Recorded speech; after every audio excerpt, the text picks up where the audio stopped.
शिमला संसदीय सीट से कांग्रेस पार्टी के प्रत्याशी विनोद सुल्तानपुरी ने आज शिमला में मुख्यमंत्री सुखविंदर सिंह सुक्खू की उपस्थिति में नामांकन पत्र दाखिल किया। इसके बाद चौड़ा मैदान में एक विशाल जनसभा का आयोजन किया गया, जहां मुख्यमंत्री सुखविंदर सिंह सुक्खू, प्रदेश अध्यक्ष प्रतिभा सिंह समेत कई कांग्रेस नेता विशेष रूप से मौजूद रहे।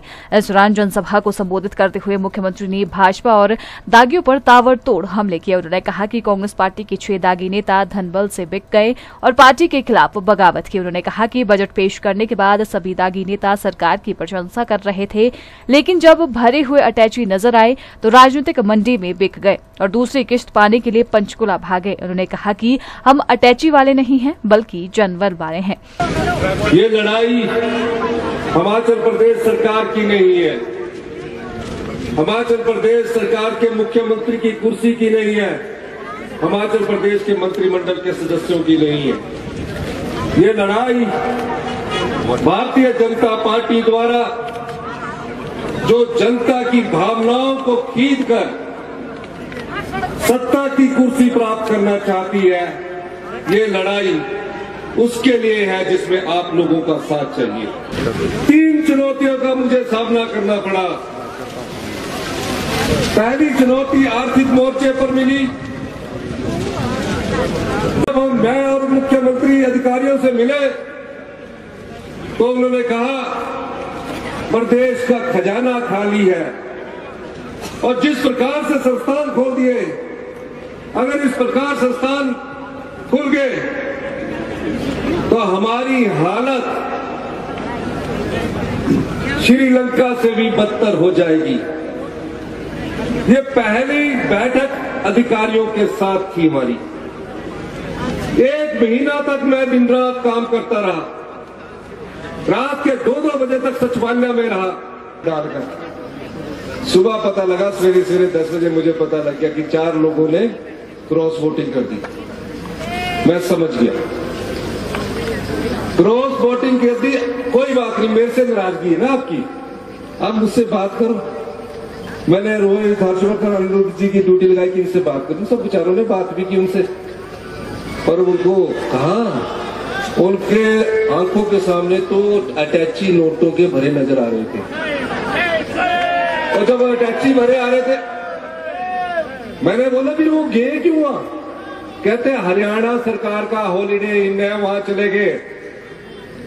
एक बंदे ने मुझे उन्हीं के साथ जो था पीएसओ पहले उन्हीं के साथ कि जी अभी दूसरी किश्त लेनी है, पूरे लेने की है।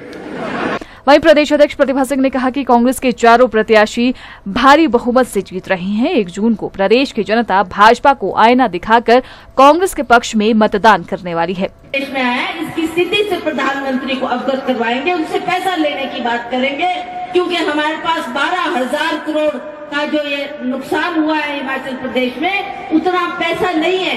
तो हम प्रधानमंत्री जी से आग्रह करेंगे, पर अफसोस इस बात का है एक भी सांसद ने मेरा साथ नहीं दिया और अंततः मैं अकेली प्रधानमंत्री के पास गई और मैंने बोला, मोदी जी, जिस हिमाचल प्रदेश को आप अपना दूसरा घर बोलते हैं, उस घर की तरफ आप नजर नहीं डाल रहे। आपने भुज में जाके मदद की, आपने केदारनाथ में जाकर मदद की, अब हिमाचल प्रदेश में भी इतनी बड़ी त्रासदी आई है। तो हम चाहते हैं कि आप हमें राष्ट्रीय आपदा घोषित करें, हमें आर्थिक मदद करें, ताकि हमारी जो जनता है त्राही मची है लोगों में, उसमें आपकी तरफ से धनराशि आए। पर बहुत इंतजार करने पर प्रधानमंत्री ने हमें कोई आश्वासन नहीं दिया, ना आर्थिक तौर से हमारी मदद की, ना ही हमारे राज्य को राष्ट्रीय आपदा घोषित किया। तो आज हम देख रहे हैं कि ऐसी घड़ी में भी इन लोगों ने ना विधानसभा में, जैसे सुल्तानपुरी जी कह रहे थे कि वहां पर भी एक सत्र माननीय मुख्यमंत्री ने बुलाया इस आपदा की स्थिति को देखते हुए। उन्होंने कहा सब मिलकर हम अपने राजनीतिक इससे उठकर क्यों ना इस आपदा की घड़ी में सब एकजुट होकर इसमें काम करें, पर उसमें वहां पर भी उनके विधायकगण का हमारे को समर्थन नहीं मिला। तो आप जानते हैं कि कांग्रेस पार्टी एक ऐसी पार्टी है जिसने देश का और प्रदेश का जब मौका मिला हमारे प्रदेश का उत्थान किया है। वहीं इस दौरान जनसभा को संबोधित करते हुए विनोद सुल्तानपुरी ने कहा कि वे पूरी मजबूती के साथ चुनाव लड़ रहे हैं।